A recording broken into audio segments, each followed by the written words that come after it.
Hello again, party people. My name is BJ Berge. I'm the Director of SEO here at One SEO. I'm filling in for Anthony Kane today. I'm joined by our President, Lance Bachman, and special guest, Andrew Smith. Hello. Andrew, why don't you tell them a little bit about yourself? Okay. Well, I've been in the digital business for, almost 20 years now. Actually started off at yp.com with this gentleman over here, Mr. Lance Bachman. And I'll tell you, God's honest truth, I've been here all morning. I've been talking to a lot of the people around the office. I am so impressed, really impressed with what you have done for a couple of things, not just because of the office and the environment. These are some of the brightest people that I've talked to in the business, and I've been in the business for 20 years, Lance. Some of the brightest individuals out there that I've literally spoken to. Well, it starts from the top down. Yeah, this is true. This is true. But they are. I mean, seriously, brilliant people, brilliant, and literally get the job done. So I am extremely impressed with what you have going on here. And this is the first time I have been in the office. Correct. So first time I've even talked to anybody. So congratulations on your success. Thank you. And more than anything, again, just the people that you have here, unbelievable. Well, Andrew used to work for me when I was Vice President AT&T at yp.com, BJ, just so you know.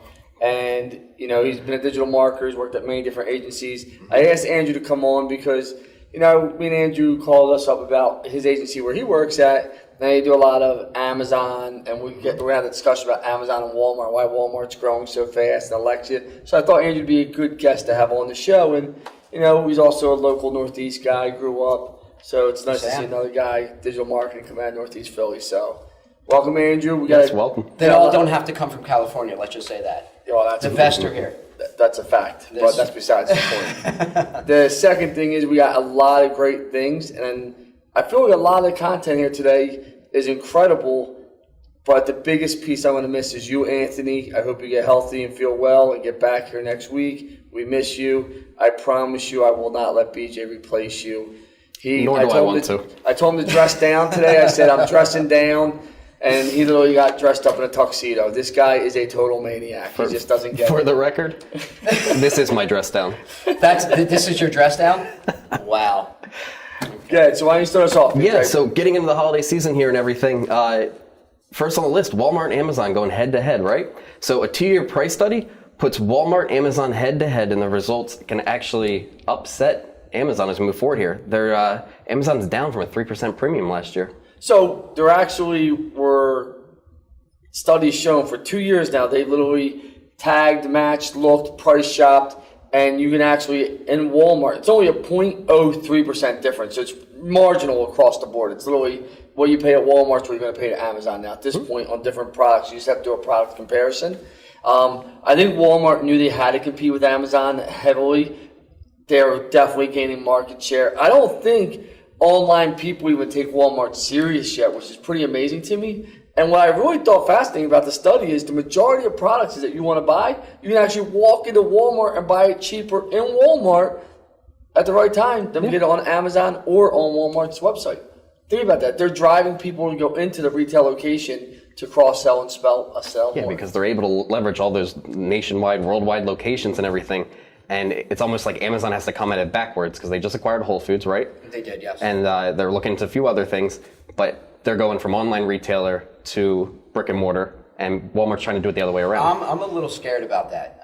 I don't know if that's going to hurt them. I believe. For me personally, I don't look at Amazon as a brick and mortar, and I think many people aren't going. I think that's going to take them backwards. I don't know what your thought is. I think Amazon buys Target to try and get into the brick and mortar show. You think Target would give up that easily? I think that's the only option. I mean, everyone has a selling point. What can really compete with Walmart on a national level or international level besides a Target? I mean, let's be realistic. Whole Foods is not it. I mean, the person going to buy a $40 steak is not your Walmart shopper. It's not your Amazon shopper. Even BJ's, there's only 600. They're one of our clients. There's only 600 locations in the country of BJ's, so you have to think about. And Walmart's in bed with Sam's Club. Yeah. So there you go. So I can see that coming down the pike, but I think Walmart's going to take more and more market share. I think it's more the Jet.coms or Amazon, all these level the playing field. Amazon isn't going anywhere. I mean, it's a beast, but I think as people start getting smarter and smarter, you're going to see Walmart really grow and grow even faster.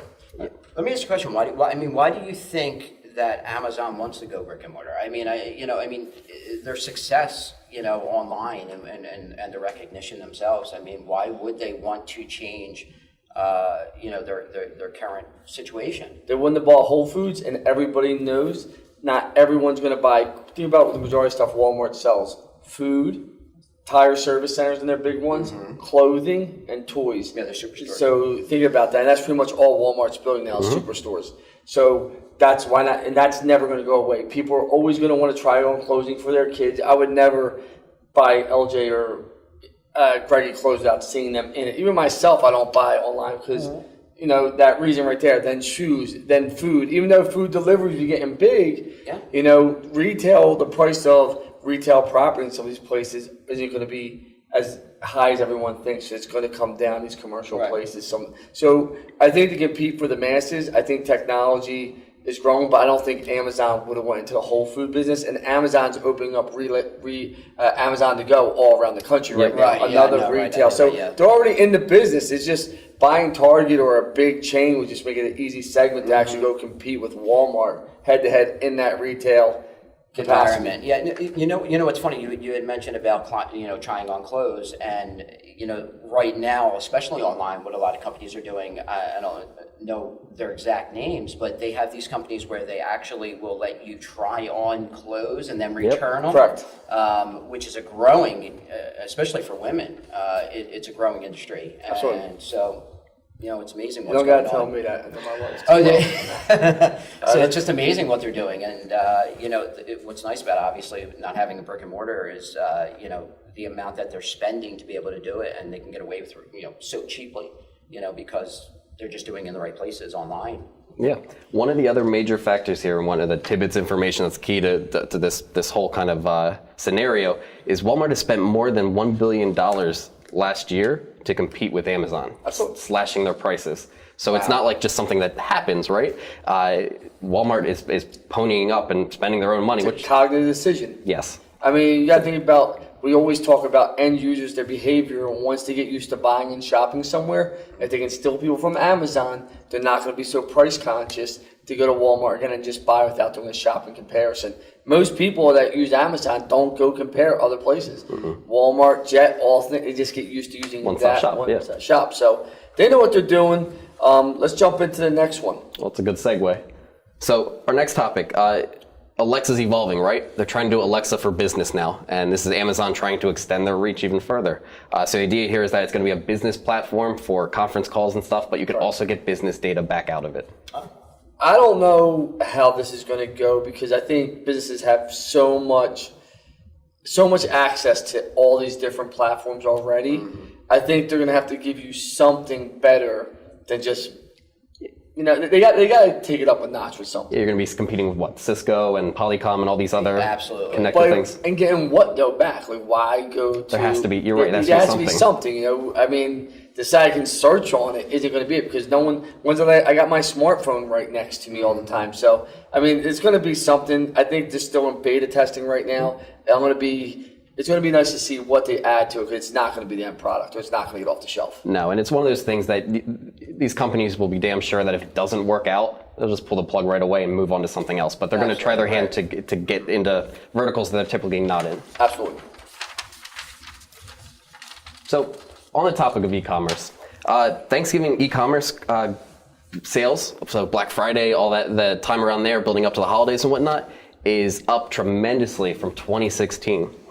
We are actually sitting at Thanksgiving, sitting at a 2.4 last year, almost to a 3.0 this year. And then Cyber Monday went from 5.6 almost to a 7. So these are crazy gains, and it's almost proof that the other things we just discussed are going to lead to such a heavy e-commerce future. What people don't realize, I look at it and I say, okay. And when I speak anywhere about e-commerce, people don't realize they're like smartphone. Yes, it increased by 29 to 46%. They're saying that's going to be 39 to 46% was the growth of people buying the products on smartphones. But yeah, that's great. But only 29% of the purchases e-com during this time frame was done on a smartphone. 70% has still finished on desktop. Really? Yeah, because it's called cross-channel. attribution. And what happens is the process starts on your smartphone, and then you boot up your laptop at home or wherever it may be. You finally go through the checkout purchase process. Right. And the majority of people are still in that behavior until the smartphones get, a lot of end users on e-com aren't that proficient. And I'd be willing to bet you of the 29%, I'd be willing to bet you half of that was Amazon. Easily, yeah. One thing that surprised me about this, and the first time I'm seeing these numbers, is the amount of big companies and companies that were big brand names or just saying they were brand awareness are actually now marketing for Cyber Monday, Monday, and actually which is crazy, because if you were to ask me 3 years ago, if you were to ask that same question, or even 4 years ago, these companies like the Walmarts and the Targets, that have these big brand names, they weren't doing it. Now it's just such a push and such an effort, and I think that's why you see these numbers going up tremendously. Absolutely, yeah. Year over year, Thanksgiving Day itself on e-commerce is up 18%. 18%. And you have to associate that with, over the past couple of years, stores were opening their doors Thanksgiving Day instead of Black Friday morning, right? No, right. And nobody wants to go out there and get beat to death. I saw an interesting article, and we should have added to it, and it was also on Goodman in America.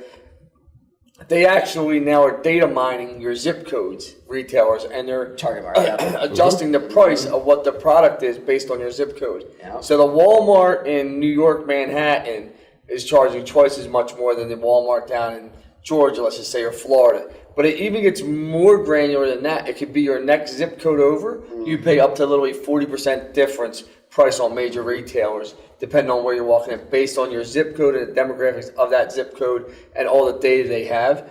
And I just found it fascinating that the big companies get it, but the smaller companies still don't understand. It's all about data, influence, getting it out there, and using that data to make it better and better. Instead, they just give up and they get upset and they don't understand why it doesn't work. They wait 6 months and everything to be golden and it doesn't work that way. It doesn't work that way. It doesn't work the, with the big companies, and it definitely doesn't work with the small. Because the major element you're missing is that personalized experience for that individual. And if it doesn't matter to me, it's not going to matter to someone else. Absolutely. I think the big change that's going on, though, like he was just talking about with the target marketing, is getting so specific. Absolutely. It's amazing what they're doing now. Across all platforms now. Okay, across everything. Yeah, absolutely. Absolutely. Very So cool. the next one. So this one boggles my mind. Let's talk about the importance of call tracking during the holidays.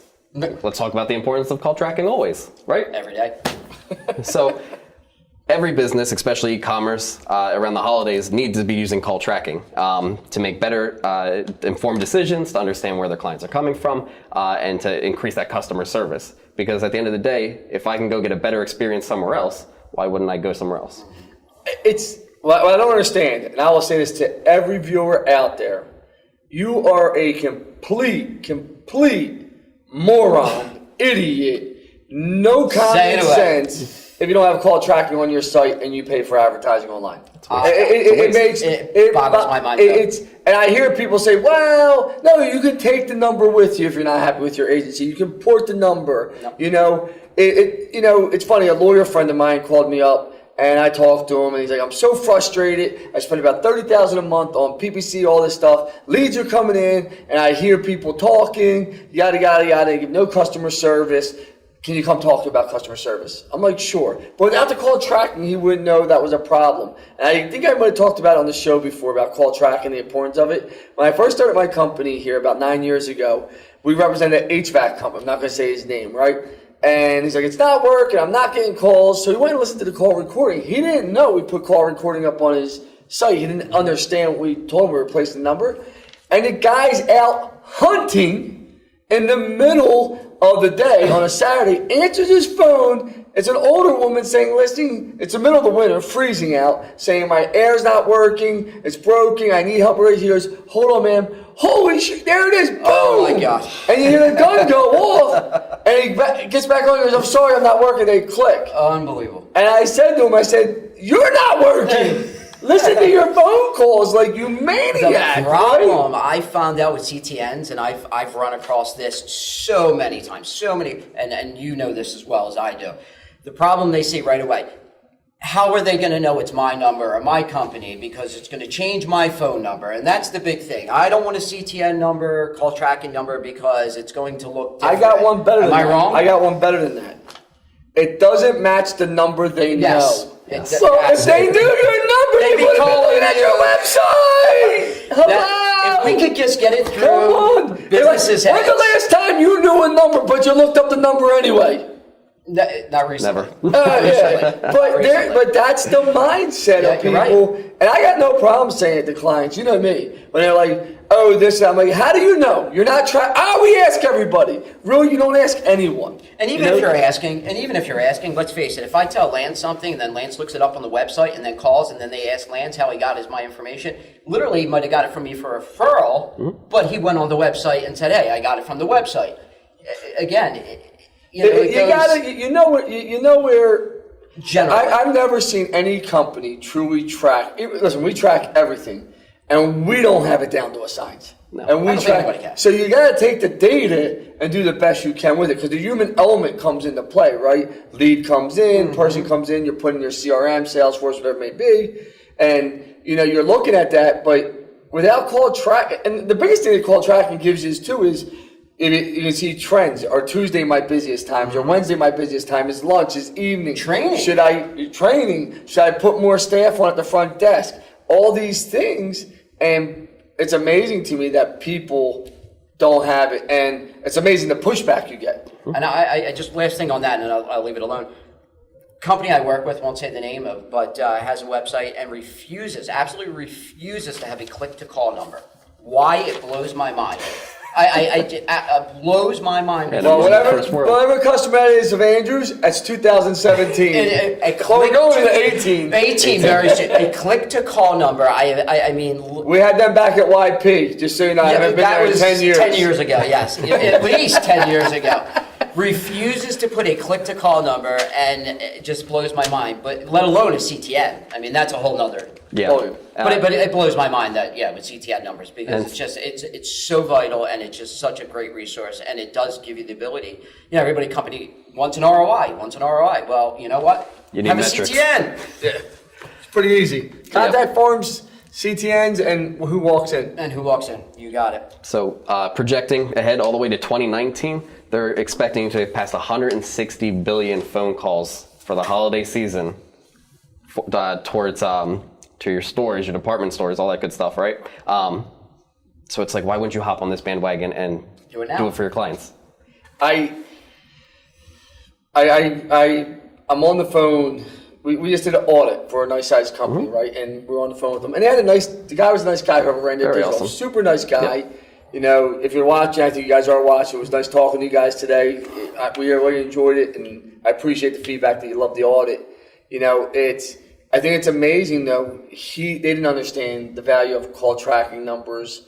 They never thought of it. And he owns an agency, and he works for an agency, and they worked for A large organ?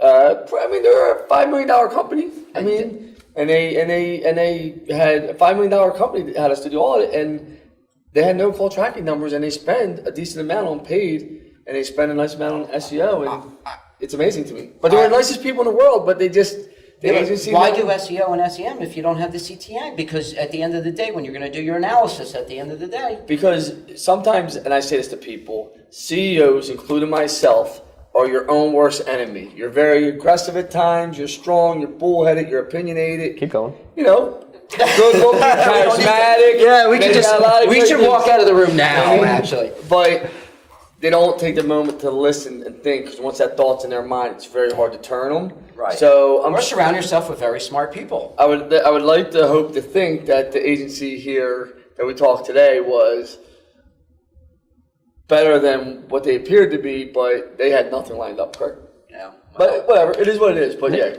Then But you get have your call tracking numbers Yes. in there. Let's go on to Snapchat. CTNs, everybody. Yep. So speaking of the underdog right now, Snapchat starts an algorithm personalized redesign splitting social and media. Yeah. So diving into this, Snapchat is separating friends from professional publishers in hopes of beating Instagram and reviving its own growth. Makes no sense to me. Yeah, I'm makes no calling sense to me. Snapchat to go down still in the next 2 to 3 years. It was funny. I called it 2 weeks ago, and the fake news came out saying Snapchat was shutting down the next day. I was like, damn, I really am good. It was fake news. Was though. it? Was it? It's fake It news. was It really fake. did come Oh, out. yeah. Yeah, it really did. I My didn't know phone about started that. blowing up I next didn't day know with fake news. But I mean, this makes no sense. No, and you like, why take the publishers away? I mean, just I don't know. I don't even understand how you even what they're trying to achieve. What is Snapchat's competitor? Let's think about that for a second. Instagram. Right. And Facebook And does this now Facebook too. is- Yeah. So where, where are they going? The one thing I will Should've say. sold. A long time. Yeah. The one thing I will say for Snapchat is they have a demographic. It's a demographic that doesn't mean anything right now because they're not the actionables. They're too young, right? Yeah, it's very young. It's And then- it's a yeah. toy to them. And then but they have that other demographic as well. The kind of like a what is it? The swipe, the new Snapchat. I don't know what they call it, but it's for older And he's been adults. drinking. I've been drinking water. Yeah, I've been drinking water. But for fair. adults, what I'm saying, they're Snapchat for adults, but there are two demographics that they work with, and Yes. very, very, very specific demographics. If I have to be opinionated, I think the brand will fall and reinvent itself over and over and skirt by until its original demographic comes into making decisions and stuff. And you might see something different maybe 5, 6 years Think out. about the demographic that you're saying here. Like, take a Ryan Ahern, right? Mm-hmm. I saw him now come to Facebook. He's on Instagram now. So, like, they're not just using Snapchat. They're going to graduate. multiple. I almost feel like it's almost like junior high, right? You're in junior high, you're on Snapchat. All of a sudden, you graduate to Instagram and Facebook. I got a hard time believing unless they come up with something amazing, some type of technology that they're going to, because this breaking news was like they're big to do, and I'm like, if That's this is it. your big It's not fourth that big. quarter to do, I think it's really like you stepped in poop and you're like, oh, what do I do with it? And You just keep smearing let me it. just keep smearing it, and it's just not good. Yeah. Have you used Snapchat? I use Snapchat, but I'm not a Snapchat guy. I wonder what the average, I guess they're averaging what, 14, 13, 14, 15, 16? No, it's lower than that. A little bit older at this Yeah. point, but nothing. Nothing, they're not out of school. decision makers Yes. that are going They still don't to- have advertising on Right. a local level that you can do. No, and- and that's where everything's going. So And they brought business metrics to it. Everybody was like, neat, and then nothing happened. Nothing happened with it. Nothing happened.